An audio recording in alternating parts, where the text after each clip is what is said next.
Le 31 mai de l'année 1918, sur les rives de l'Aisne, l'armée allemande se préparait à une nouvelle offensive massive contre les positions françaises. Après la sortie de la Russie du conflit, des dizaines de divisions avaient été transférées vers le front occidental et l'état-major impérial espérait porter un coup décisif avant que les forces américaines ne soient pleinement opérationnelles. Rien ne laissait présager que, quelques heures plus tard, les soldats allemands allaient être confrontés à une arme qui bouleverserait durablement la manière de faire la guerre. À l'aube, dans une brume épaisse, une trentaine de petites machines commencèrent à émerger lentement du terrain dévasté. Elles étaient basses, étroites, presque frêles en apparence, très loin des énormes chars britanniques déjà rencontrés auparavant. Beaucoup de soldats allemands crurent d'abord à des véhicules de ravitaillement blindés ou à une nouvelle sorte de tracteur. Cette illusion ne dura que quelques minutes. Lorsque les premières rafales de mitrailleuses et les coups de canon éclatèrent, et que ces engins commencèrent à écraser les barbelés et à franchir les tranchées, la panique se répandit dans les premières lignes. Ces machines étaient des Renault FT, des chars légers français d'à peine 7 tonnes, mais conçus selon une logique totalement nouvelle. Pour comprendre pourquoi leur apparition eut un effet aussi dévastateur, il faut revenir à la situation du front occidental à partir de l'année 1917. Après plus de 2 années de guerre de position, le champ de bataille s'était transformé en un enfer immobile. Des centaines de kilomètres de tranchées, des réseaux de barbelés presque infranchissables, des cratères d'obus remplis de boue et une artillerie omniprésente rendaient toute offensive extrêmement coûteuse. Chaque attaque d'infanterie se soldait par des pertes effroyables pour des gains dérisoires. Des milliers d'hommes mouraient pour quelques mètres de terrain, souvent repris par l'ennemi quelques jours plus tard. L'armée française en particulier paya un prix humain colossal. Les grandes offensives de l'année 1917, notamment celle du Chemin des Dames, se soldèrent par des échecs sanglants et provoquèrent une crise morale profonde. Des mutineries éclatèrent dans plusieurs unités, signe d'un épuisement extrême. Les Britanniques furent les premiers à tenter de briser cette impasse par la technologie. En 1916, ils engagèrent leurs chars lourds de la série Mark lors de la bataille de la Somme. Ces machines, impressionnantes par leur taille et leur capacité à franchir les obstacles, avaient cependant de graves défauts. Leur vitesse était extrêmement faible, leur fiabilité médiocre, et les conditions de vie à l'intérieur étaient effroyables. La chaleur, les gaz d'échappement et le bruit rendaient les équipages rapidement incapables de combattre efficacement. La France suivit une voie similaire avec les chars Schneider et Saint-Chamond. Ces véhicules, lourds et complexes, souffraient d'une mobilité catastrophique et d'une conception inadaptée au terrain dévasté du front occidental. Lors de leurs premiers engagements, beaucoup furent détruits ou immobilisés avant même d'atteindre les lignes ennemies. Il devint clair pour une partie du commandement français que ces chars représentaient une impasse technologique. C'est dans ce contexte qu'émergea une idée radicalement différente, portée par le général Jean-Baptiste Estienne. Convaincu que l'avenir résidait dans l'emploi massif de chars légers, simples et produits en grande série, il cherchait un industriel capable de concrétiser cette vision.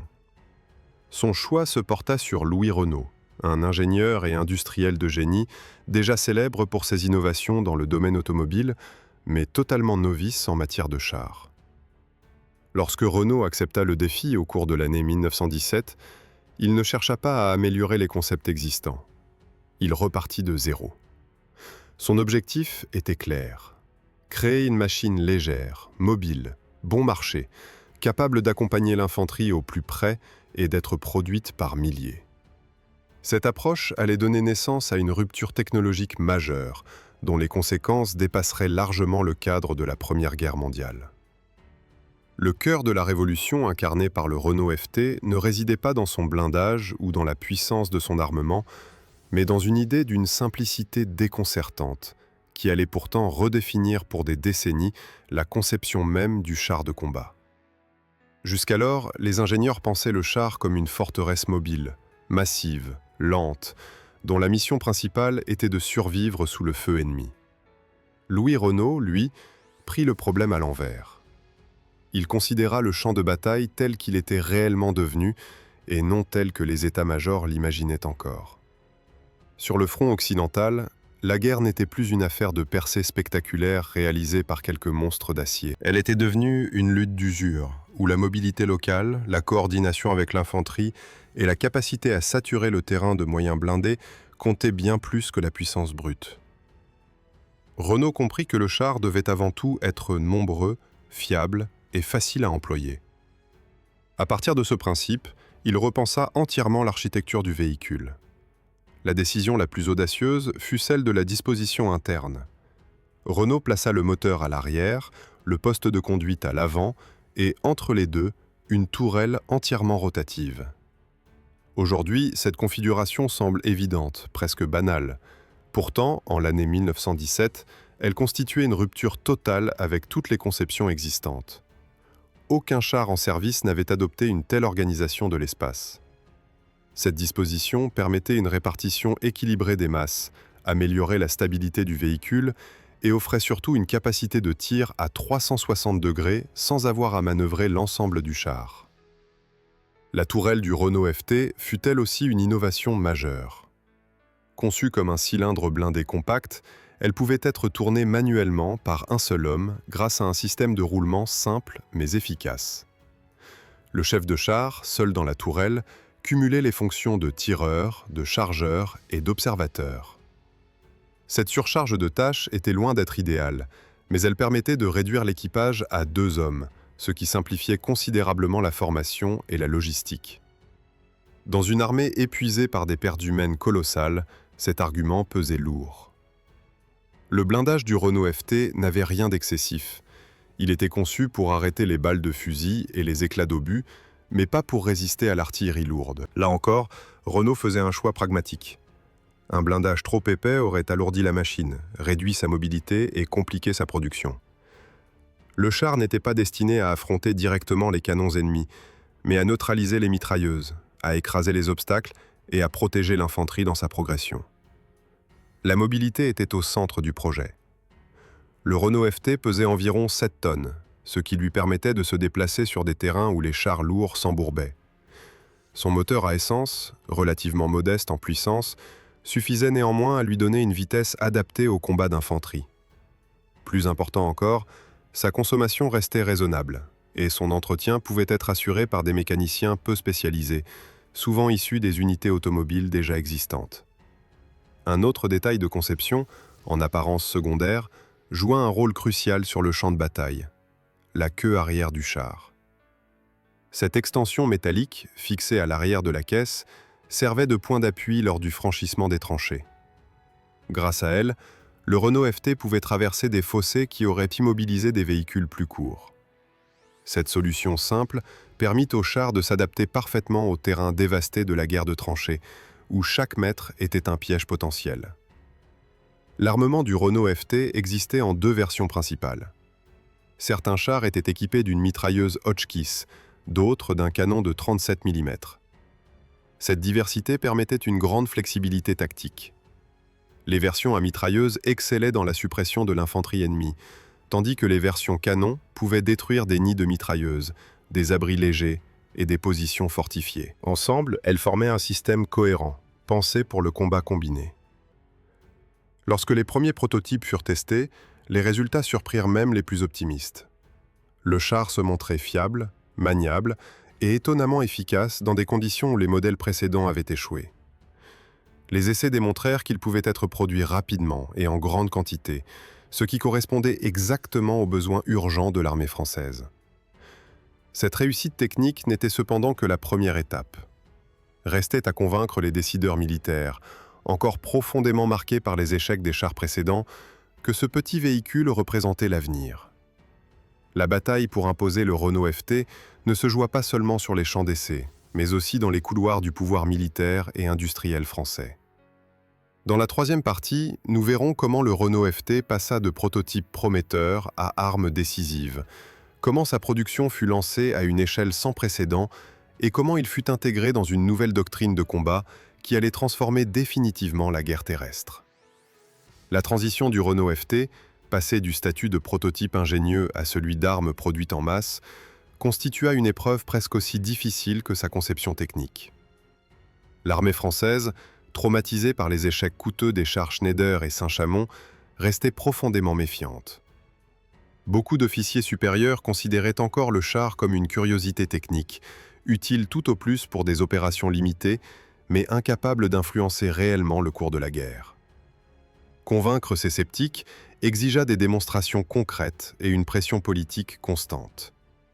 Le général Jean-Baptiste Estienne joua ici un rôle central. Fort des essais réussis et conscient de l'urgence stratégique, il multiplia les interventions auprès du haut commandement. Il défendit une idée radicale pour l'époque: ne pas employer les chars comme un simple soutien ponctuel, mais les engager en grand nombre, organisés en unités spécialisées, capables d'agir de manière autonome tout en restant étroitement liés à l'infanterie. Selon lui, le Renault FT n'était pas un complément, mais un multiplicateur de force. Les premières décisions de production furent prises à la fin de l'année 1917. L'objectif était ambitieux: produire plusieurs milliers de chars en quelques mois dans un pays déjà épuisé par l'effort de guerre. Pour y parvenir, l'État français mit en place une organisation industrielle inédite. Les usines Renault furent mobilisées, mais elles ne suffisaient pas. D'autres entreprises furent réquisitionnées, parfois sans aucune expérience préalable dans la construction de blindés. Chaque composant fut simplifié au maximum afin de pouvoir être fabriqué par des ouvriers peu qualifiés. Cette standardisation extrême permit une montée en cadence rapide. Les coques blindées étaient assemblées par rivetage, une technique maîtrisée depuis longtemps dans l'industrie ferroviaire. Les moteurs dérivaient directement de modèles automobiles existants. Les tourelles, éléments clés du char, furent produites en plusieurs versions, certaines moulées, d'autres assemblées à partir de plaques d'acier, afin de ne pas dépendre d'un seul procédé industriel. Cette flexibilité garantissait la continuité de la production malgré les pénuries et les bombardements.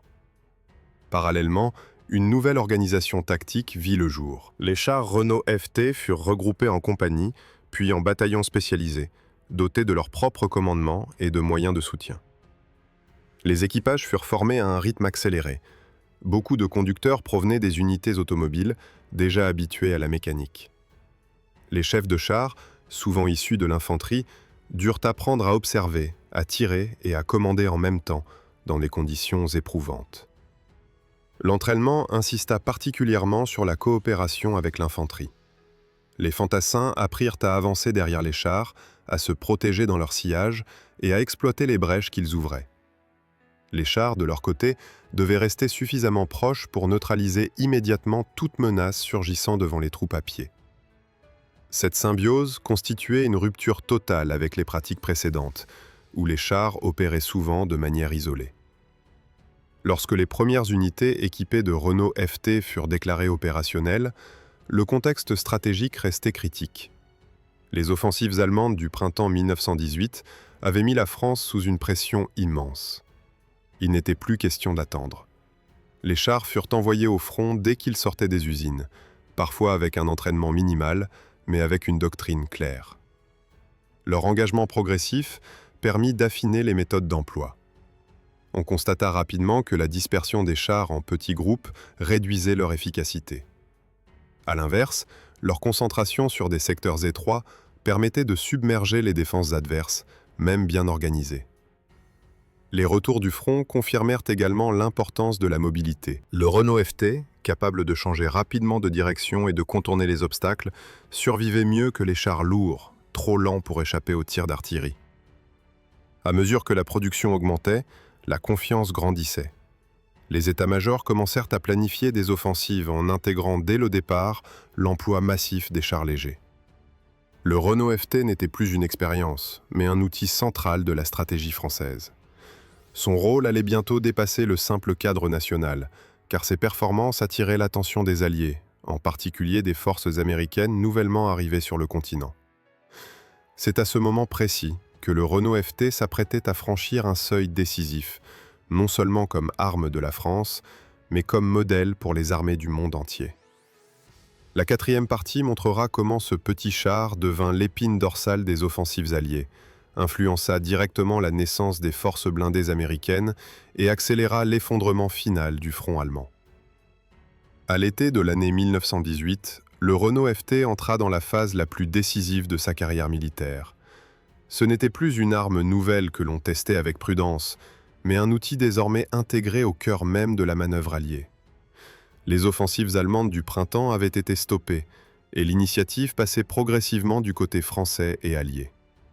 Pour la première fois depuis le début du conflit, l'état-major pouvait envisager une série d'attaques coordonnées visant non seulement à contenir l'ennemi, mais à le repousser durablement. Le rôle attribué au Renault FT dans cette nouvelle phase était clair.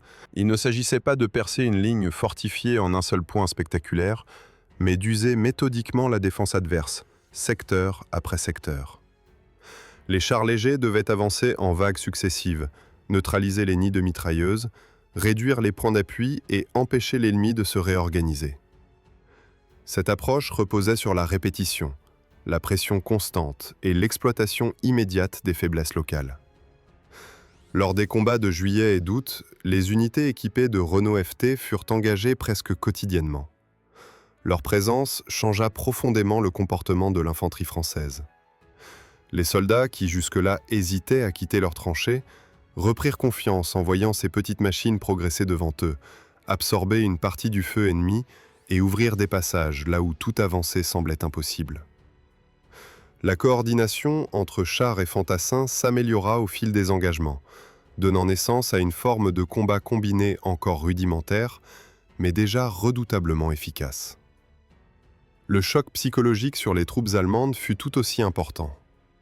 Contrairement aux chars lourds britanniques, rares et facilement identifiables, les Renault FT apparaissaient en nombre croissant, sur des secteurs variés, souvent là où on ne les attendait pas.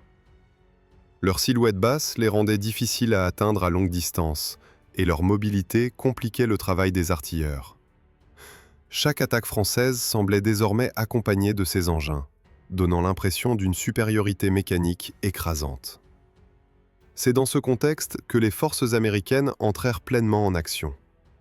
Déployées en nombre sur le front occidental, elles manquaient encore d'expérience et de matériel lourd. La France mit alors à disposition plusieurs centaines de Renault FT pour équiper les premières unités blindées américaines. Ces chars devinrent la base sur laquelle se construisit la doctrine blindée des États-Unis. Les équipages américains furent formés selon les méthodes françaises, apprenant à manœuvrer en coordination avec l'infanterie et à exploiter la souplesse du char léger. Parmi les officiers américains impliqués dans cette phase figurait George Smith Patton, alors encore relativement peu connu.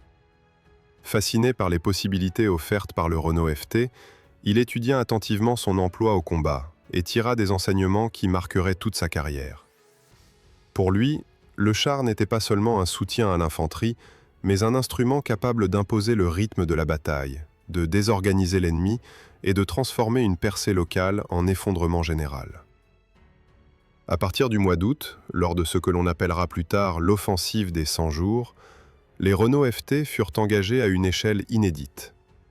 Des centaines de chars avancèrent simultanément sur différents secteurs du front, soutenant des attaques coordonnées de l'infanterie française, britannique et américaine. Les lignes allemandes, déjà affaiblies par des années de guerre et par le manque de réserves, commencèrent à céder.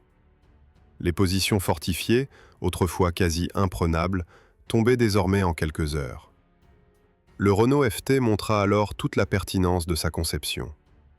Sa simplicité facilitait les réparations rapides, souvent effectuées près du front. Sa légèreté permettait de le transporter et de le redéployer rapidement en fonction des besoins. Surtout, sa production massive garantissait un flux constant de renforts, compensant les pertes inévitables. Là où l'ennemi détruisait un char, un autre apparaissait bientôt pour prendre sa place.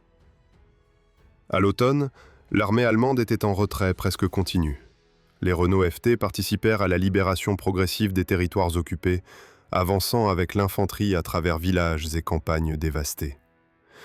Ils n'étaient pas invincibles, mais leur présence constante pesait lourdement sur un adversaire déjà à bout de souffle. La guerre de mouvement, que l'on croyait disparue depuis des années, faisait son retour. À l'approche de l'armistice, il devenait évident que le Renault FT avait dépassé son rôle initial. Il n'était plus seulement un char parmi d'autres, mais le symbole d'une nouvelle manière de concevoir la guerre terrestre. Pourtant, son histoire ne s'arrêtait pas avec la fin des combats. La cinquième et dernière partie montrera comment ce petit char français poursuivit sa carrière bien au-delà de la Première Guerre mondiale et comment son héritage façonna durablement l'évolution des forces blindées à travers le monde. Après l'armistice de novembre de l'année 1918, le Renault FT entra dans une seconde vie, tout aussi remarquable que sa carrière sur les champs de bataille. Alors que les canons se taisaient et que l'Europe tentait de panser ses plaies, la France se retrouva avec un parc blindé sans équivalent. Plusieurs milliers de chars légers parfaitement fonctionnels, conçus selon une architecture qui n'avait aucun équivalent ailleurs. Pour beaucoup d'ingénieurs militaires, il devint immédiatement évident que cette machine n'était pas un simple produit de guerre, mais un modèle appelé à façonner l'avenir. L'état-major français décida de conserver le Renault FT comme char standard de l'après-guerre. Il équipa non seulement les unités métropolitaines, mais aussi les forces déployées dans les colonies. En Afrique du Nord, au Levant et en Europe centrale, ces petits chars furent utilisés pour des missions de maintien de l'ordre, de démonstration de force et de sécurisation de territoires instables. Leur fiabilité, leur facilité d'entretien et leur aptitude à évoluer sur des terrains variés en faisaient un outil parfaitement adapté à ces opérations. Très rapidement, le Renault FT attira l'attention des puissances étrangères. Des délégations militaires venues de toute l'Europe et même d'Asie se rendirent en France pour étudier cette machine qui avait bouleversé les équilibres tactiques. La Pologne, engagée dans des conflits frontaliers à peine sortis de la guerre, acheta plusieurs centaines de chars et les utilisa avec succès lors de ses combats à l'Est. La Finlande, la Roumanie et la Tchécoslovaquie suivirent, intégrant le Renault FT dans leurs forces armées naissantes. L'Italie choisit une autre voie. Impressionnée par le concept, elle décida de produire le char sous licence. Ainsi naquit le Fiat 3000, une version adaptée aux capacités industrielles italiennes, mais conservant la même philosophie. Moteur à l'arrière, poste de pilotage à l'avant et tourelle centrale. Ce choix confirma une réalité essentielle. Ce n'était pas seulement le Renault FT lui-même qui comptait, mais la logique de conception qu'il incarnait. Même de pays éloignés du théâtre européen s'intéressèrent à cette machine. Le Japon importa plusieurs exemplaires et s'en inspira pour développer ses premiers chars nationaux. L'Union soviétique, encore en pleine reconstruction après la guerre civile, étudia attentivement le Renault FT et en tira des enseignements fondamentaux. Le premier char soviétique produit en série reprit presque point par point son architecture générale, preuve de l'influence durable du modèle français. Dans les années 20 et 30, alors que la technologie militaire évoluait rapidement, le Renault FT commença à montrer ses limites. Son armement devenait insuffisant face aux nouvelles menaces, sa vitesse était modeste et sa protection ne répondait plus aux standards émergents. Pourtant, il continua à servir. Des centaines d'exemplaires restèrent en dotation comme chars d'instruction, permettant de former des générations de conducteurs, de chefs de chars et de mécaniciens. C'est dans ces engins que se forgèrent les bases humaines des futures forces blindées. Lorsque la Seconde Guerre mondiale éclata, le Renault FT semblait appartenir à un autre âge. Et pourtant, par manque de matériel moderne, plusieurs armées n'eurent d'autre choix que de le remettre en service. En France, certains furent déployés pour la défense d'ouvrages secondaires et de positions arrière. Les équipages savaient qu'ils ne pouvaient rivaliser avec les chars modernes adverses, mais ils remplirent leur mission avec un courage remarquable, conscients de piloter une machine dépassée, mais toujours symbolique. Après la défaite française, un grand nombre de Renault FT furent capturés et réutilisés par l'armée allemande pour des tâches de sécurité, de surveillance ou d'entraînement. Leur robustesse leur permit de rester opérationnels bien au-delà de ce que leurs concepteurs avaient imaginé. Dans certaines régions occupées, ces chars continuèrent à rouler jusqu'aux dernières années du conflit, parfois même utilisés par des groupes de résistance qui parvinrent à s'en emparer. Ainsi s'acheva la carrière militaire du Renault FT. Un parcours exceptionnel s'étendant sur près de 3 décennies. Peu de machines de guerre peuvent se targuer d'une telle longévité. Mais son héritage le plus important ne réside pas dans le nombre de combats livrés ou de pays utilisateurs. Il se trouve dans l'idée qu'il a imposée au monde, celle du char moderne, compact, produit en masse, doté d'une tourelle entièrement rotative et pensé comme un élément central de la manœuvre terrestre. Des chars les plus emblématiques du XXe siècle aux machines contemporaines, tous portent en eux une part de l'héritage du Renault FT. Ce petit char français, né dans l'urgence de la Première Guerre mondiale, a réellement eu 100 ans d'avance. Non par sa puissance brute, mais par la clarté de sa vision. Il a montré qu'une idée juste, même portée par une machine modeste, pouvait transformer durablement la manière de faire la guerre et laisser une trace indélébile dans l'histoire militaire mondiale.